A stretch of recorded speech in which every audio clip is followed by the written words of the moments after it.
Bonjour, dans cette vidéo, nous allons voir comment construire un triangle dont on connaît les longueurs de deux côtés et la mesure de l'angle compris entre ces deux côtés. On commence, comme pour toute construction géométrique, par tracer un schéma codé.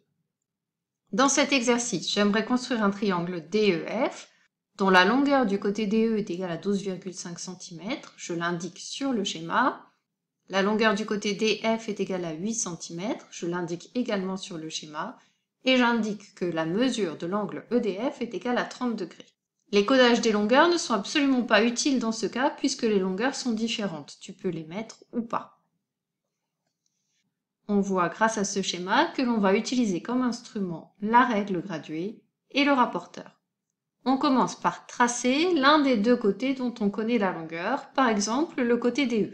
Je place la règle et je trace un segment d'extrémité D et E dont la longueur est égale à 12,5 cm.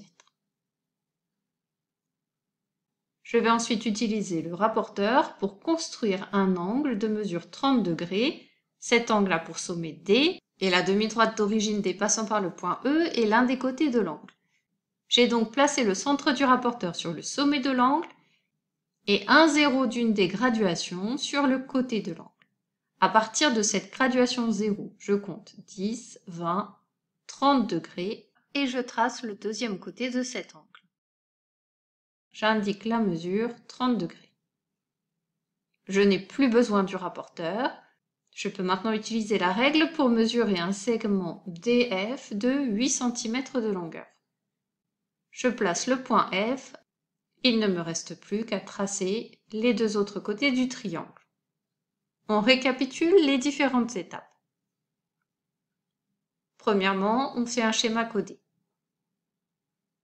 Deuxièmement, on trace l'un des côtés à l'aide de la règle et on nomme les extrémités. Troisièmement, on construit l'angle à l'aide du rapporteur. Quatrièmement, on place le troisième sommet grâce à la longueur du côté connu à partir du sommet de l'angle.